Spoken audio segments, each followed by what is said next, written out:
राधे राधे। आने वाले 3 मार्च 2026 को चंद्र ग्रहण है। देखिए, कई लोग परेशान रहते हैं कि हमारा भाग्य अच्छा नहीं है, दुर्भाग्य चल रहा है हमारा। और ये जो चंद्र ग्रहण है ना, ये सभी के लिए एक दुर्लभ मौका है। जी हां, चाहे वह गृहस्थी हो, चाहे सन्यासी हो, चाहे योगी हो, चाहे तांत्रिक हो, चंद्र ग्रहण एक दुर्लभ मौका है। तो इस चंद्र ग्रहण में हमको क्या करना चाहिए? देखिए, भगवान वेदव्यास जी कहते हैं कि चंद्र ग्रहण के समय किया हुआ जप, दान, ध्यान, सत्कर्म, ये सब 1 लाख गुना हो जाता है। ध्यान से सुनिएगा, फिर से मैं इसको बताऊं। चंद्र ग्रहण के समय आप जो भी जप करेंगे, भगवान के नाम का जप करें अथवा भगवान के मंत्रों का जप करें, ठीक है जो भी मंत्र आपके पास हो, नहीं हो कोई भी मंत्र, तो हरे राम राम राम हरे हरे, हरे कृष्ण कृष्ण कृष्ण हरे हरे। ये कली संतरण उपनिषद में ब्रह्मा जी ने नारद जी को बताया है। इस मंत्र का आप लोग जप कर लेना, ठीक है। अथवा जिस भी भगवान में श्रद्धा हो, उनके नाम मंत्रों का जप आप लोग कर सकते हैं। दूसरी बात, इसके अंदर आप जो भी दान करने वाले हैं अथवा कोई भी सत्कर्म करने वाले हैं, वह सब 1 लाख गुना हो जाएगा।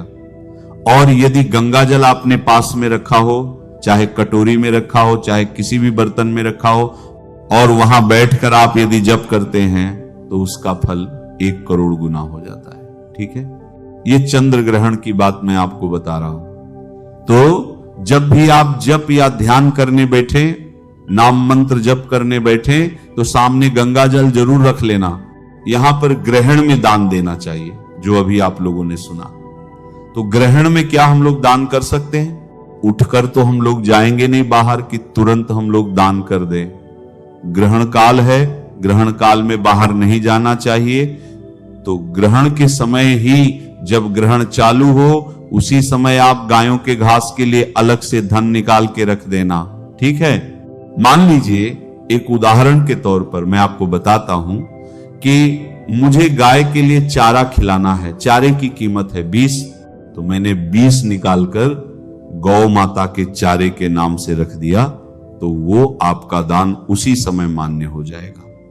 पक्षियों के लिए अन्न मुझे डालना है, मैंने इतने का अन्न खरीदना है और पक्षियों को डालना है, इतना रुपया मैंने निकाल कर रख दिया। अथवा अन्न हमारे घर में हो, तो उसका हम लोग चंद्र ग्रहण के समय स्पर्श कर ले, फिर वह अन्न हम लोग पक्षियों को देंगे, तो वह भी आपका ग्रहण में ही दान माना जाएगा, ठीक है ना। जरूरतमंदों के लिए हम लोग कुछ वस्त्र लाए हों, पहले से लाकर रखे हों, तो उनका स्पर्श कर लें। नहीं लाए हों तो हम लोग संकल्प कर लें कि इतने रुपयों का हम जरूरतमंदों में भंडारा करा देंगे, कुछ उनको अनाज खिला देंगे, अथवा कुछ हम लोग वस्त्र दान आदि कर देंगे। वो भी आप लोग धन निकाल कर रख सकते हैं। ग्रहण काल के समय देना आपको भले ही बाद में है, इतना आप लोग समझ गए। तो इस प्रकार से आप लोग दान करना, और जितना अपना सामर्थ्य हो उतना ही दान करना। ऐसा नहीं कि आप लाखों के दान की सोचे और 1 रुपया भी आप लोग दान के लिए ना निकालें।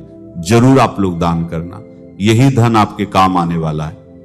बाकी जो भी धन आपके तिजोरी में, आपके बैंक में पड़ा रहेगा, वह यहां के बाद आपके काम नहीं आएगा, ठीक है। अब देखिए, ग्रहण के दिन पत्ते, तिनके, लकड़ी और फूल नहीं तोड़ने चाहिए। तो रहना आप लोग बिल्कुल सावधान। पूर्णिमा के दिन वैसे भी तुलसी पत्र नहीं तोड़ी जाती है, तो वैसे भी आप लोग इस बात का और ध्यान रखना कि पत्र पुष्प आदि इस दिन तोड़ने से बचना।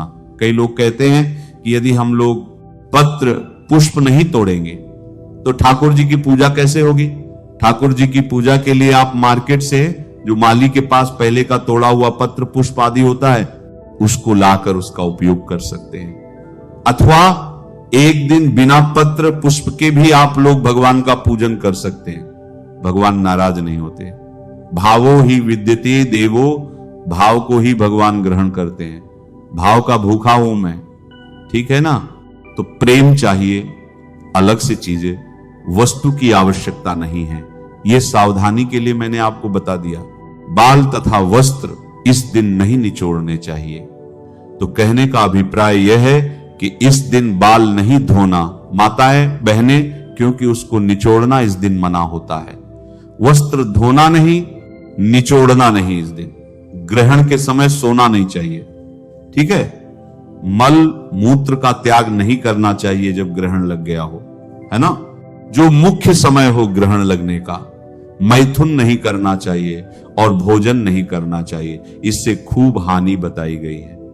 तो इन कार्यों से आप लोग बचना। ग्रहण के समय कोई भी शुभ एवं नया कार्य शुरू नहीं करना चाहिए।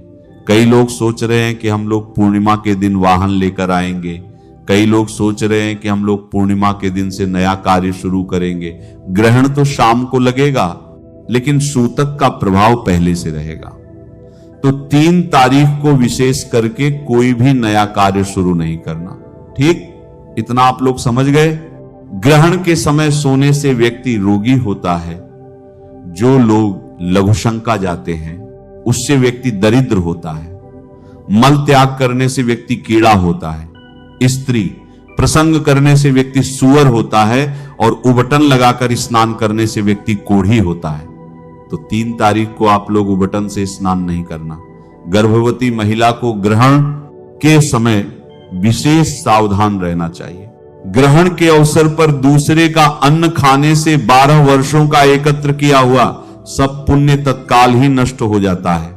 जी हां, तो इस दिन खास करके फिर से आप लोग सुनिए, 3 तारीख को 3 मार्च 2026 को आप लोग सूतक काल में भी दूसरे का अन्न ग्रहण नहीं करना, कोई भी बहाना नहीं चलेगा, ठीक। तो इस बात का आप लोग ध्यान रखना। खाने से 12 वर्षों का एकत्रित किया हुआ पुण्य नष्ट हो जाता है। कहां वर्णन मिलता है? ये स्कंद पुराण में वर्णन मिलता है। अब एक और चीज मैं आपको बड़ी ही काम की बताऊंगा। यहां पर गहरा अध्ययन करके मैं ये सब चीजें आप लोगों के लिए लेकर आया हूं, इसका आप लोग लाभ लेना। तो गहरी चीज ये है, मार्कंडेय पुराण में आता है कि स्मृत्वा शतक्रतु फलम, यानी सूर्य ग्रहण हो चाहे चंद्र ग्रहण हो तथा उत्तरायण के सूर्य में तीर्थ स्मरण करने से 100 यज्ञों का फल मिलता है। तो सहज में ही जब चंद्र ग्रहण लग जाए, जो समय मैं आखिरी में बताऊंगा, उसमें आपके स्थान पर जहां भी चंद्र ग्रहण लग जाए तो इन तीर्थों का स्मरण करने से 100 यज्ञ करने का पुण्य आपको तत्काल मिल जाता है। मार्कंडेय पुराण की बात मैं आपको बता रहा हूं। तो कैसे हम लोग स्मरण करें? अयोध्या, मथुरा, माया, काशी, कांची, अवंतिका, पुरी, द्वारावती, चैव, सप्तैता, मोक्ष दायिका। फिर दूसरा श्लोक है, गंगे च यमुने चैव गोदावरी सरस्वती नर्मदे सिंधु कावेरी जलेजस्मिन सन्निधिं कुरु। तो ये 2 श्लोकों का आप स्मरण कर लेना। चंद्र ग्रहण हो अथवा सूर्य ग्रहण हो, उसमें श्राद्ध तर्पण की महाराज खूब खूब महिमा है। और होली की पूर्णिमा पर यह चंद्र ग्रहण लग रहा है तो यहां पर यह तिथि मनवादी होती है, ठीक है। होली पूर्णिमा की तिथि मनवादी होती है। मनवादी तिथि 2000 वर्षों तक पितरों को तृप्त करने की शक्ति रखती है। कैसे? इसके अंदर आप यदि तर्पण करते हैं, जी हां, आप लोग कहेंगे कि केवल तर्पण से तृप्त हो जाते हैं, तो जी हां, शास्त्र कहते हैं, आप पूरा सुनिएगा, कृतं श्राद्धम विधानेन मनवादिषु युगादिषु हायनानि द्विसहस्त्रम पितृणा तृप्तिदम भवेत्य। द्विसहस्त्रम यानी 2000 वर्षों तक आपके पितृ तृप्त हो जाते हैं यदि मनवादी तिथि पर आप श्राद्ध करते हैं। तो महाराज यहां पर श्राद्ध कैसे करना है? शास्त्र यहां पर छूट दे रहे हैं कि अत्र पिंडहितम श्राद्धं कुर्यात्, पिंडहित श्राद्ध भी आप लोग इस दिन कर सकते हैं। तो मैं तो कहूंगा कि यहां पर आप लोग तर्पण कर लेना। तर्पण कैसे करना है? यदि पूरा तर्पण कर सके, समय मिलेगा तो अच्छी बात है, लेकिन छोटा सा ही ग्रहण का समय है तो छोटा सा ही आप लोग उपाय कर लेना। 1 लोटे में जल लेना, उसके अंदर काला तिल डाल देना, थोड़ा कुश मिल जाए तो कुश डाल देना और गीता जी के 7वें अध्याय का पाठ कर लेना अथवा सुन लेना। वैसे पाठ नहीं करना चाहिए, है ना। कोई भी शास्त्र अध्ययन नहीं करना चाहिए ग्रहण काल के समय। तो आप लोग सुन लेना, गीता जी के 7वें अध्याय का पाठ सुनने के बाद फिर वह जल उठाकर आप सीधा दक्षिण दिशा की ओर मुख करना और वह अपने पितरों के निमित्त समर्पित कर देना और कह देना, हे पितृ देवता, इस गीता जी के 7वें अध्याय के किए हुए पाठ का पुण्य अर्पण हम आपको करते हैं। आप इससे तृप्त होइए, तृप्त होइए, तृप्त होइए, 3 बार बोलना होता है। ठीक, बस आप इतना छोटा सा प्रयोग कर लेना। अब देखिए शास्त्र तर्पण के विषय में क्या कहते हैं। चंद्र सूर्य ग्रहे तुश्राद्धम विधिवदाचरेत तेनैव सकला पृथ्वी दत्ता विप्रस्य वय करे। इसका अर्थ है कि मनुष्य चंद्र ग्रहण में अथवा सूर्य ग्रहण में श्राद्ध को जो करता है उसने ब्राह्मण के हाथ में संपूर्ण पृथ्वी का दान कर दिया। यहां पर आप 1 इंच भर की जमीन किसी को दान करने का सामर्थ्य नहीं रखते हैं, है ना। 1 मीटर की जमीन दान करने का आप सामर्थ्य नहीं रखते हैं, लेकिन हमारे ऋषि मुनियों ने ऐसा विधान बता दिया कि आप संपूर्ण पृथ्वी का दान करने का पुण्य आपको मिल जाएगा। भूमिदान की शास्त्रों में खूब महिमा भरी पड़ी है। यहां पर तो आप पूरी पृथ्वी का दान कर रहे हैं। एक सदाचारी ब्राह्मण को जो दान करने का पुण्य मिलता है वही पुण्य पूरे भूमिदान से आपको मिल जाएगा, केवल तर्पण कर लेने से, श्राद्ध कर लेने से। इतना आप लोग कर लेना। ग्रहण में श्राद्ध न करने का क्या फल होता है महाराज, इसका भी कुछ वर्णन है क्या? तो जी हां, वर्णन है। भविष्य पुराण में आता है, सर्वस्वेनापि कर्तव्य श्राद्धम वै राहु दर्शने अकुर्वाणस्तु नास्तिक्यात्पौ के गौरीव सीदति। इसका अर्थ है कि नास्तिकता से जो कोई श्राद्ध नहीं करता है वह कीचड़ में गाय के तुल्य दुखी होता है। इसका अभिप्राय आप लोग समझिए। संसार को कीचड़ कहा है यहां पर, इसीलिए कहा गया है यहां पर कि जो लोग ग्रहण काल में अपने पितरों के निमित्त श्राद्ध तर्पण नहीं करते वे कीचड़ में फांसे हुए खूब दुखी होते हैं, यानी संसार में फांस जाते हैं और संसार उनको खूब दुख देता है। तो इस बात को आप लोग समझिए और तर्पण का जरूर लाभ लीजिएगा, श्राद्ध का जरूर लाभ लीजिएगा। फिर आगे वर्णन आता है, राहु दर्शन दत्तं श्राद्धमा चंद्रार्कम। इसका अर्थ है कि ग्रहण में दिया हुआ श्राद्ध तब तक स्वर्ग में रहता है जब तक सूर्य चंद्र रहेंगे। यह आम स्वर्ण से करें। देखिए यहां पर कहने का अभिप्राय समझिए कि आप जो भी यहां पर श्राद्ध करेंगे वह अक्षय होने वाला है। कहने का अभिप्राय यही है कि जब तक सूर्य चंद्र हैं तब तक आपके इस श्राद्ध का पुण्य आपको सदैव चिपका रहेगा, आपका सदैव साथ देता रहेगा। और इसमें क्या है ना कि पके हुए अन्न से श्राद्ध नहीं करना चाहिए, कच्चा अन्न दान करना चाहिए यहां पर। तो आप लोग क्या करना कि हम पितरों के निमित्त दान कर रहे हैं, थोड़ा कच्चा अन्न पहले से रख लेना, उनका स्पर्श कर लेना कि पितरों के निमित्त ये हमको दान करना है। फिर वो कच्चा अन्न उठाकर किसी सदाचारी ब्राह्मण को, किसी जरूरतमंद को अथवा मंदिर आदि में आप लोग उसे दान कर सकते हैं। समझ गए आप लोग?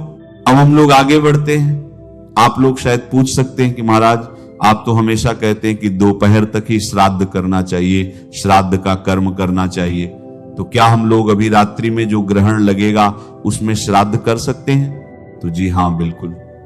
ये शास्त्र आपको छूट दे रहे हैं कि आप लोग ग्रहण काल में रात्रि को भी ग्रहण लगा हो तो भी आप लोग श्राद्ध कर सकते हैं। यहां पर शास्त्र कहते हैं कि ग्रहण काल हो, विवाह हो, संक्रांति हो, यात्रा, रोग आदि तथा प्रसूति में दान नैमित्तिक है, उसका रात्रि में भी विधान है। ग्रहण काल में श्राद्ध का रात्रि में भी विधान है। बिल्कुल निश्चिंत होकर आप लोग शाम के समय भी ये श्राद्ध तर्पण आदि कर लेना, लेकिन केवल ग्रहण काल की ही बात हो रही है, हमेशा ऐसा मत करना। यहां पर जो माताएं बहनें रजस्वला हो गई हों उनको क्या करना चाहिए? क्या वे लोग मंत्र जाप कर सकती हैं? तो जी हां, बिल्कुल आप लोग मंत्र का जाप कर सकती हैं, लेकिन उसमें से जम हटा देना चाहिए। नाम का तो आप लोग जाप कर सकती हैं, जैसे कि राम राम राम राम, इस प्रकार से आप लोग जाप कर लेना। यदि आपका कोई गुरु मंत्र हो, उसके अंदर कार हो, है ना, तो उसको आप लोग हटाकर जप करना, लेकिन करना जरूर। जैसे कि मंत्र हो, उदाहरण के तौर पर मैं आपको बता रहा हूं नमः शिवाय, तो उसमें से द हटा देना। यदि आप रजस्वला हैं तो नमः शिवाय, नमः शिवाय, नमः शिवाय इस प्रकार से आप लोग जप कर लेना। ठीक। अब रजस्वला में क्या हम लोग स्नान कर सकते हैं? तो जी हां, बिल्कुल स्नान कर सकते हैं। गंगा जल से आप लोग स्नान कर लेना, बाल्टी में पानी आदि रखकर स्नान किया जा सकता है। अब हम लोग बात करेंगे सूतक की। चंद्र ग्रहण जब भी लगता है तो 9 घंटे पहले से सूतक चालू हो जाता है। तो सूतक का समय क्या रहेगा महाराज? मैं आपको वीडियो के आखिरी में बताऊंगा, क्योंकि कहीं पर सूतक पहले चालू हो रहा है, कहीं पर बाद में चालू हो रहा है। कहीं पर ग्रहण बिल्कुल छोटा सा है, कहीं पर आधे घंटे का है, कहीं पर 1 घंटे का है, कहीं पर 1 मिनट का भी ग्रहण का विधान है। ठीक है ना? इस बार वाले में तो आप लोग आखिरी में देखना। अब मैं आपको सूतक की बात बताता हूं। सूतक 9 घंटे पहले चालू हो जाएगा। तो इसमें हमको क्या क्या सावधानी रखना है? पहला काम तो आप यह करना कि सूतक काल में पूजा पाठ, जो भी आप लोग ठाकुर जी का पूजन सुबह में ही कर लेना। उसके बाद उस मंदिर का पट बंद कर देना अथवा कपड़े से ढक देना। सूतक काल के पहले आपको करना होता है। ठीक है? आरती आदि पहले ही कर लेना। बाद में दिया यदि जल रहा हो तो जलने देना, अलग से फिर बाद में सूतक में दिया नहीं जलाना चाहिए। क्या हम लोग सूतक में पानी पी सकते हैं? बिल्कुल पी सकते हैं। क्या सूतक में लघु शंका जा सकते हैं, बाथरूम जा सकते हैं? बिल्कुल जा सकते हैं आप लोग। क्या सूतक में हम लोग सो सकते हैं? यदि आवश्यक हो तो आप लोग सो सकते हैं। लेकिन देखिए, पानी आप तभी तक पीना, आप देख लेना अपना समय, ऐसा पानी पीना कि ग्रहण काल में आपको लघु शंका जाने की आवश्यकता न पड़े। ठीक है ना? ग्रहण जब से लग रहा है उससे 1 घंटे पहले आप पानी पीना बंद कर देना। इस बात का आप लोग को ध्यान रखना चाहिए। और सूतक में बच्चों को, वृद्धों को, बीमारों को यह छूट होती है। वे लोग केवल अन्न का सेवन कर सकते हैं, उनको आवश्यकता होती है।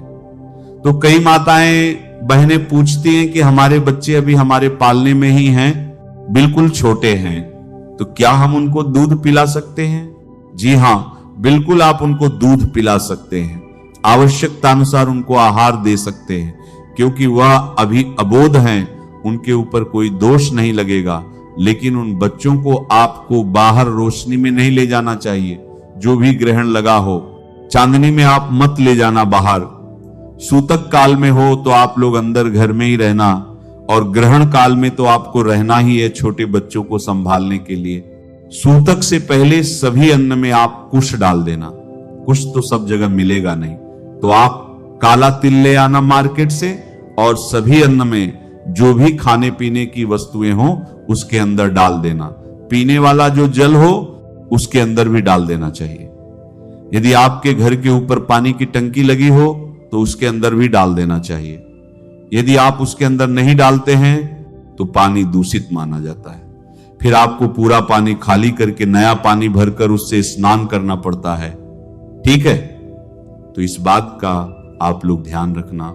और जो पका हुआ अन्न है, हो सके तो सूतक के पहले आप लोग खा लेना। तो केवल बच्चे, बूढ़े और बीमार के लिए थोड़ा सा अन्न आप लोग भले बचा कर रख लेना। यदि उनको खाने की आवश्यकता हो तो दोपहर तक तो वे लोग भी खा पी सकते हैं, लेकिन उस अन्न में भी आप कुश, तुलसी पत्र अथवा काला तिल डालकर रखना, ताकि उस अन्न पर सूतक का प्रभाव न पड़े। अब मान लीजिए कि सूतक काल में भी जो अन्न हमने रखा है बच्चे, बूढ़ों आदि के लिए, वो बच जाए, तो उस अन्न का क्या करना चाहिए? उस अन्न को कुत्ते को या अथवा गाय को खिला देना चाहिए। किसी भी पशु आदि को उसे खिलाकर हटा देना चाहिए।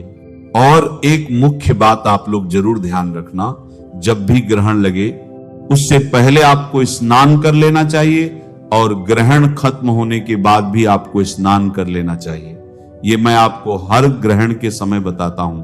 यदि ग्रहण काल में आप जिस आसन पर बैठे हैं, आसन पर बैठते होंगे आप लोग कपड़े आदि पर, तो उस आसन को भी धोना पड़ेगा। ग्रहण जब लग जाएगा तब सूतक की बात नहीं कर रहा हूं। गोमुखी से जप कर रहे हैं, गोमुखी होती है, माला से जप कर रहे हैं, उन सब को आपको धोना पड़ेगा। जो भी वस्त्र आप पहनकर ग्रहण काल में बैठे हैं, उस वस्त्र को भी धोना पड़ेगा।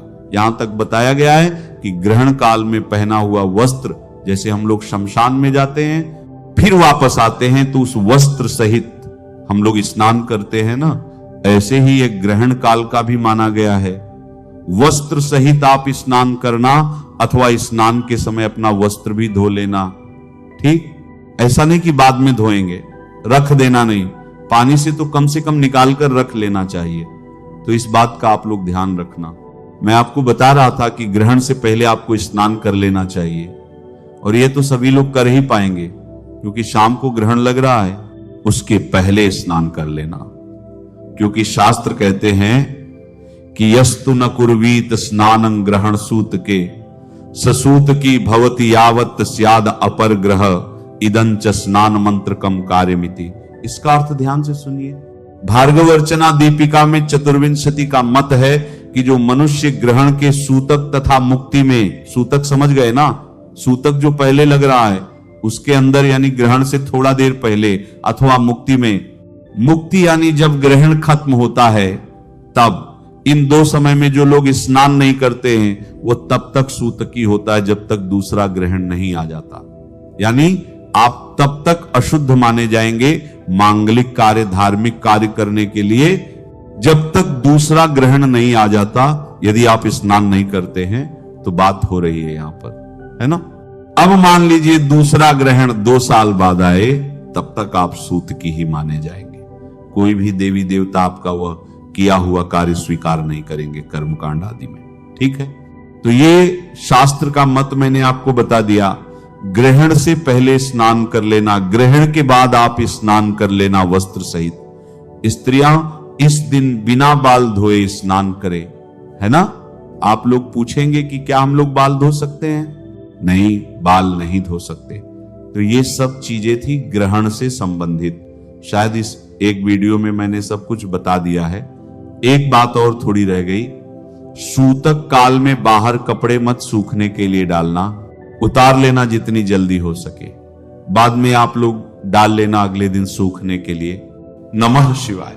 श्री महालक्ष्मी नमः। नमो भगवते वासुदेवाय। जय मां सरस्वती। जय श्री कृष्ण। राधे राधे।